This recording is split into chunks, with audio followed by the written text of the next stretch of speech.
Hello students. हाँ जी बेटे, ਅੱਜ ਦਾ ਆਪਣਾ ਨੈਕਸਟ ਟੌਪਿਕ ਹੈ ਰੈਸਪੀਰੇਸ਼ਨ। ਦੇਖੋ ਬੇਟੇ, ਆਪਾਂ ਸ਼ੁਰੂ ਕੀਤਾ ਹੈ ਲਾਈਫ ਪ੍ਰੋਸੈਸਿਸ। ਇਹਦੇ ਵਿੱਚ ਮੈਂ ਤੁਹਾਨੂੰ ਦੱਸਿਆ ਸੀ ਚਾਰ ਪਾਰਟ ਬਣਨਗੇ ਆਪਣੇ: ਨਿਊਟ੍ਰੀਸ਼ਨ, ਰੈਸਪੀਰੇਸ਼ਨ, ਟਰਾਂਸਪੋਰਟੇਸ਼ਨ ਤੇ ਐਕਸਕ੍ਰੀਸ਼ਨ।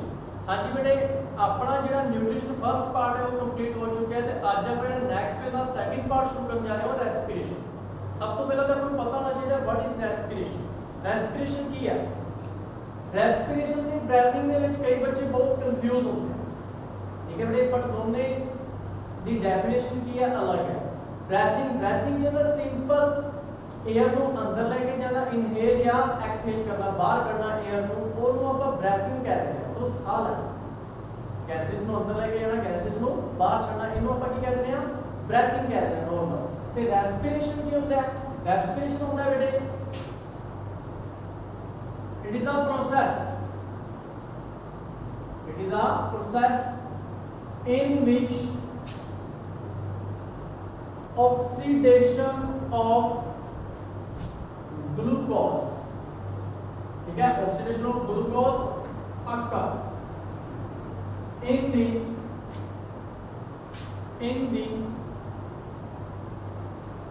presence of oxygen, ठीक है, in the presence of oxygen and produce large amount of energy, ठीक है। ਤੇ ਇਹ ਆਪਣੇ ਸੈੱਲ ਦੇ ਵਿੱਚ ਹੁੰਦੀ ਹੈ, ਜਿਹੜੇ ਆਪਣੇ ਬੋਡੀ ਦੇ ਸੈੱਲ ਨੇ ਉਹਨਾਂ ਦੇ ਵਿੱਚ ਹੁੰਦੀ ਹੈ ਇਹ ਰਿਐਕਸ਼ਨ, ਇਹਨੂੰ ਆਪਾਂ ਰੈਸਪੀਰੇਸ਼ਨ ਕਹਿੰਦੇ ਹਾਂ, ਠੀਕ ਹੈ ਬੇਟੇ, ਸਮਝ ਲੱਗੀ? ਹਾਂਜੀ, ਬ੍ਰੀਥਿੰਗ ਤੇ ਰੈਸਪੀਰੇਸ਼ਨ ਵਿੱਚ ਫਰਕ ਪਤਾ ਲੱਗ ਗਿਆ ਕੀ ਹੁੰਦਾ ਹੈ, ਬ੍ਰੀਥਿੰਗ ਕੀ ਹੁੰਦਾ ਤੇ ਰੈਸਪੀਰੇਸ਼ਨ ਕੀ ਹੁੰਦਾ ਹੈ। ਤੇ ਬੇਟੇ ਇਹਦੀ ਰੈਸਪੀਰੇਸ਼ਨ ਵੀ ਦੋ ਤਰ੍ਹਾਂ ਦੀ ਹੁੰਦੀ ਹੈ, ਟੂ ਟਾਈਪਸ, ठीक है। There are two types of respiration, दो तरह की रेस्पिरेशन है। फर्स्ट क्या है अपने एरोबिक रेस्पिरेशन। नाम तो ही पता चल रहा है, जेडी respiration in the presence of oxygen होएगी, it occurs with the help of oxygen, ठीक है, it occurs in the presence of oxygen, ठीक है। इनको अपन की कह देते हैं aerobic respiration. It occurs in the presence of oxygen, oxygen ਦੀ ਪ੍ਰੈਜ਼ੈਂਸ ਦੇ ਵਿੱਚ ਹੋਏਗੀ, ਉਹਨੂੰ ਬੇਟੇ ਆਪਾਂ ਕੀ ਕਹਿ ਦਿੰਦੇ ਆ, ਐਰੋਬਿਕ ਰੈਸਪੀਰੇਸ਼ਨ, ਠੀਕ ਹੈ। ਜਿਵੇਂ ਕਿ ਆਪਾਂ ਗੱਲ ਕਰ ਲਈਏ ਐਗਜ਼ਾਮਪਲ ਜਿਹੜੇ ਆਪਣੇ ਸੈੱਲ ਦੇ ਵਿੱਚ ਹੁੰਦੀ ਹੈ, ਠੀਕ ਹੈ ਬੇਟੇ, ਮਾਈਟੋਕੌਂਡਰੀਆ ਦੇ ਵਿੱਚ ਹੁੰਦੀ ਹੈ, ਕੀ ਹੁੰਦੀ ਹੈ, C6H12O6 ग्लूकोज ਦੇ ਨਾਲ ਜਦੋਂ 6 ਮੋਲੀਕਿਊਲ ਆਫ ਆਕਸੀਜਨ रिएक्ट करते हैं तो ये की बनाती है बेटे, 6 molecule of carbon dioxide, 6 molecule of hydrogen plus energy 38 ATP energy. की करती है बेटे अपने 38 ATP energy, adenosine triphosphate, full form में बेटे दी है, ठीक है। ये होगी अपने कोले एरोबिक रेस्पिरेशन, जेडी रेस्पिरेशन होगी अपने कोले एरोबिक रेस्पिरेशन। उस तो बाद बेटे सेकंड जेडी हुंदी है बेटे एनएरोबिक रेस्पिरेशन। हां जी बेटे, एनएरोबिक रेस्पिरेशन, एरोबिक अक्कर होएगी इन द प्रेजेंस ऑफ ऑक्सीजन की प्रेजेंस में होएगी। फिर एनएरोबिक की होएगी, it occurs in the absence of O2, in the absence of O2। ਜਿਵੇਂ ਕਿ ਐਗਜ਼ਾਮਪਲ ਕਰ ਲਿਆ ਆਪਣੇ ਜਿਹੜੇ ਮਸਲਸ ਦੇ ਵਿੱਚ ਗਲੂਕੋਜ਼ ਜਾਂਦੀ, ਜਦੋਂ ਆਪਾਂ ਕੋਈ ਵੀ ਐਕਸਰਸਾਈਜ਼ ਪਰਫਾਰਮ ਕਰਦੇ ਆ, ਠੀਕ ਹੈ, ਤੇ ਜਿਹੜਾ ਆਪਣੇ ਮਸਲਸ ਦੇ ਵਿੱਚ ਉਸ ਟਾਈਮ ਆਕਸੀਜਨ ਬਹੁਤ ਘੱਟ ਰਹੇਗੀ ਮਸਲ ਸੈਲ ਦੇ ਵਿੱਚ, ਤੇ ਜਿਹੜੀ ਉੱਥੇ ਰੈਸਪੀਰੇਸ਼ਨ ਹੁੰਦੀ ਹੈ ਉਹਨੂੰ ਆਪਾਂ ਐਨਾਰੋਬਿਕ ਕਹਿੰਦੇ ਹਾਂ, ਕਿ ਬੜੇ ਕੀ ਹੋਏਗਾ ਉੱਥੇ C6H12O6 प्लस ये तो ऑक्सीजन होनी नहीं, ठीक है, प्लस अपन ही लेगा, की बनेगा एक ग्लूकोज कितने में छूटेगी, 2C2H5OH plus CO2 plus 2 ATP energy, ठीक है बेटे, समझ लगी? एनर्जी डिफरेंस भी पूछा जा सकता है। एरोबिक एनारोबिक रेस्पिरेशन में की डिफरेंस है, ਆਪਾਂ ਕਹਿ ਸਕਦੇ ਹਾਂ it ਅਕਰ in the presence of oxygen, ਠੀਕ ਹੈ, ਤੇ it ਅਕਰ in the absence of oxygen. Second ਕੀ ਲਿਖ ਸਕਦੇ ਹੋ, ਇਹਦੇ ਵਿੱਚ ਜਿਹੜੇ ਪ੍ਰੋਡਕਟ ਬਣਨਗੇ ਉਹ ਕਾਰਬਨ ਡਾਈਆਕਸਾਈਡ ਤੇ ਵਾਟਰ ਬਣੇਗਾ, ਠੀਕ ਹੈ ਜੀ। ਇਹਦੇ ਵਿੱਚ ਜਿਹੜੇ ਪ੍ਰੋਡਕਟ ਬਣਨਗੇ ਉਹ ਇਥੇਨੋਲ ਬਣੇਗਾ ਤੇ ਕੀ ਬਣੇਗਾ, ਕਾਰਬਨ ਡਾਈਆਕਸਾਈਡ। ਇਹਦੇ ਵਿੱਚ ਥਰਡ ਪੁਆਇੰਟ ਕੀ ਲਿਖ ਸਕਦੇ ਜੀ, large amount of energy produce ਹੋਏਗੀ, ਇਹਦੇ ਵਿੱਚ small amount of energy produce ਹੋਏਗੀ। ਸਮਝ ਲੱਗੀ? ਇਹ ਆਪਣੇ ਸੈੱਲ ਦੇ ਵਿੱਚ ਹੁੰਦੀ ਹੈ, ਇਹ ਜਿਵੇਂ ਇਨ ਯੀਸਟ ਹੋ ਗਿਆ, ਠੀਕ ਹੈ, ਮਸਲ ਸੈੱਲ ਦੇ ਵਿੱਚ ਆਪਾਂ ਲਗਾ ਸਕਦੇ ਹਾਂ ਇਹਨਾਂ ਨੂੰ, ਠੀਕ ਹੈ, ਇਹ ਉਹਨਾਂ ਦੇ ਵਿੱਚ ਹੁੰਦੀ ਹੈ। ਜਿਵੇਂ ਕਿ ਆਪਾਂ ਇੱਕ ਚਾਰਟ ਬਣਾ ਲੈਂਦੇ ਹਾਂ, ਠੀਕ ਹੈ, ਆਪਾਂ ਇੱਕ ਚਾਰਟ ਬਣਾ ਕੇ ਤਾਂ ਬੜੇ ਵਧੀਆ ਤਰੀਕੇ ਨਾਲ ਕਰ ਸਕਦੇ ਹਾਂ। ਗਲੂਕੋਜ਼ ਆਪਾਂ ਨੂੰ ਪਤਾ ਗਲੂਕੋਜ਼ ਦੇ ਵਿੱਚ ਕਿਹਦੇ 6 ਕਾਰਬਨ ਮੋਲੀਕਿਊਲ ਹੁੰਦੇ ਨੇ, ਜਦੋਂ ਸਾਈਟੋਪਲਾਜ਼ਮ ਦੇ ਵਿੱਚ ਹੁੰਦਾ ਗਲੂਕੋਜ਼, ਠੀਕ ਹੈ ਬਣੇ।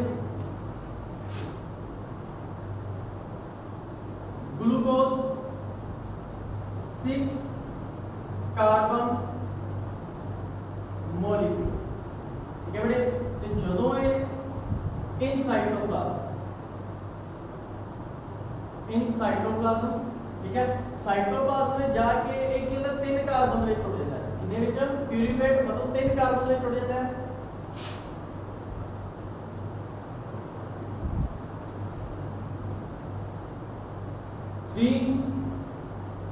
कार्बन मॉलिक्यूल ਜਦੋਂ ਇਹਦੀ ਆਕਸੀਡੇਸ਼ਨ ਹੋਣੀ ਸ਼ੁਰੂ ਹੋਏਗੀ, ਠੀਕ ਹੈ ਬੇਟੇ। ਸਾਈਟੋਪਲਾਜ਼ਮ ਦੇ ਵਿੱਚ ਜਿਹੜਾ ਗਲੂਕੋਜ਼ ਹੈ ਆਪਾਂ ਨੂੰ ਪਤਾ ਗਲੂਕੋਜ਼ ਦੇ 6 ਕਾਰਬਨ ਹੋਣਗੇ, ਉਸ ਤੋਂ ਬਾਅਦ ਪਿਊਰੀਫਾਈਡ 3 ਕਾਰਬਨ ਮੋਲੀਕਿਊਲ ਵਿੱਚ ਰਹਿ ਜਾਏਗਾ, ਪਲੱਸ ਕੀ ਕਰ ਦੇਗਾ, એનર્ਜੀ ਕਰ ਦੇਗਾ। ਉਸ ਤੋਂ ਬਾਅਦ ਇਹ 3 ਕਾਰਬਨ ਮੋਲੀਕਿਊਲ ਨੇ ਇਹ ਅੱਗੇ ਅਲੱਗ-ਅਲੱਗ ਰਿਐਕਟ ਕਰਦੇ ਨੇ, ਠੀਕ ਹੈ ਜੀ।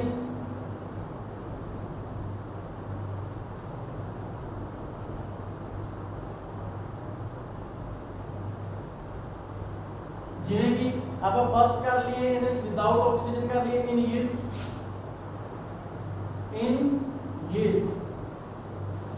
ਵਿਦਆਊਟ ਆਕਸੀਜਨ, ਇਨ ਯੀਸਟ ਵਿਦਆਊਟ ਆਕਸੀਜਨ, ਠੀਕ ਹੈ। ਵਿਦਆਊਟ ਆਕਸੀਜਨ ਦੇ ਵਿੱਚ ਜਿਹੜੇ ਪਿਊਰਿਫਾਈਡ 3 ਕਾਰਬਨ ਹੋਣਗੇ ਇਹ ਕਿਹਨਾਂ ਵਿੱਚ ਟੁੱਟਣਗੇ, ethanol,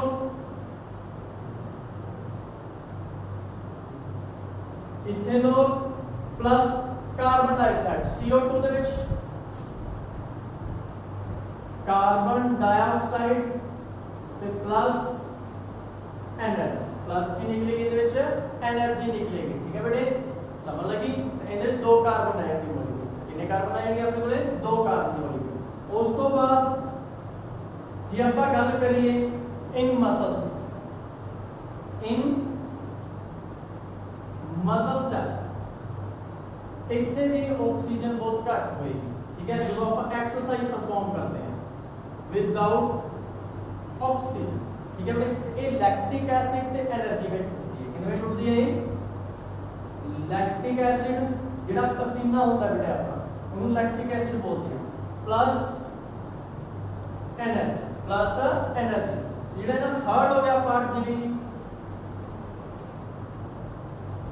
third part in mitochondria, in mitochondria ਇੱਥੇ ਪ੍ਰੈਜ਼ੈਂਸ ਆਫ ਆਕਸੀਜਨ ਹੋਏਗੀ। ਇੱਥੇ ਕੀ ਹੋਏਗੀ ਬੇਟੇ ਆਪਣੇ ਕੋਲੇ, presence of oxygen. Oxygen the presence ਦੇ ਵਿੱਚ ਆਪਾਂ ਨੂੰ ਪਤਾ ਹੈ ਆਕਸੀਜਨ ਦੀ ਪ੍ਰੈਜ਼ੈਂਸ ਵਿੱਚ ਆਪਾਂ ਪਿੱਛੇ ਪੜ੍ਹ ਕੇ ਆ carbon dioxide, water plus energy,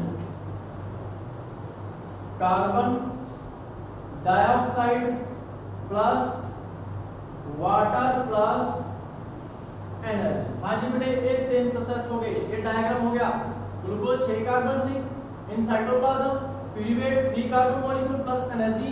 ਜਿਹੜੇ 3 ਕਾਰਬਨ ਮੋਲੀਕਿਊਲ ਨੇ ਇਹ ਅੱਗੇ ਕਿਵੇਂ ਟੁੱਟ ਸਕਦੇ ਆ, ਯੀਸਟ ਦੇ ਵਿੱਚ ਵਿਦਆਊਟ ਆਕਸੀਜਨ ਇਥੇਨੋਲ ਐਲਕੋਹਲ ਬਣਾਉਣਗੇ, ਕਾਰਬਨ ਡਾਈਆਕਸਾਈਡ ਪਲਸ એનર્ਜੀ। ਇਨ ਮਸਲ ਸੈਲ ਦੇ ਵਿੱਚ ਵੀ ਕੀ ਹੋਏਗਾ ਆਪਣੇ ਕੋਲੇ, विदाउट ऑक्सीजन होएगा, लैक्टिक एसिड पसीना निकलेगा, एनर्जी निकलेगी।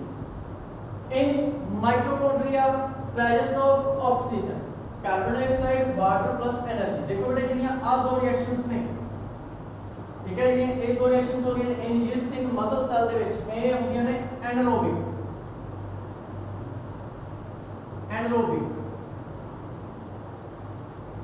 रेस्पिरेशन।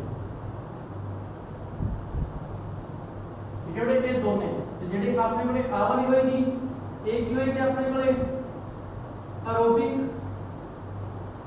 रेस्पिरेशन।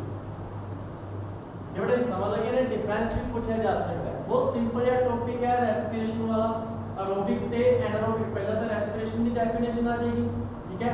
ऐसे ने जे क्वेश्चन भी बन सकता है why respiration consider as exothermic reaction, ਜਿਹੜੀ रेस्पिरेशन होती है वो एक्सोथर्मिक रिएक्शन क्यों कहते हैं, क्यों एक्सोथर्मिक रिएक्शन पहला ਆਪਾਂ पढ़ चुके हैं ਉਹ रिएक्शंस जिन्हां ਵਿੱਚ एनर्जी रिलीज ਹੁੰਦੀ है।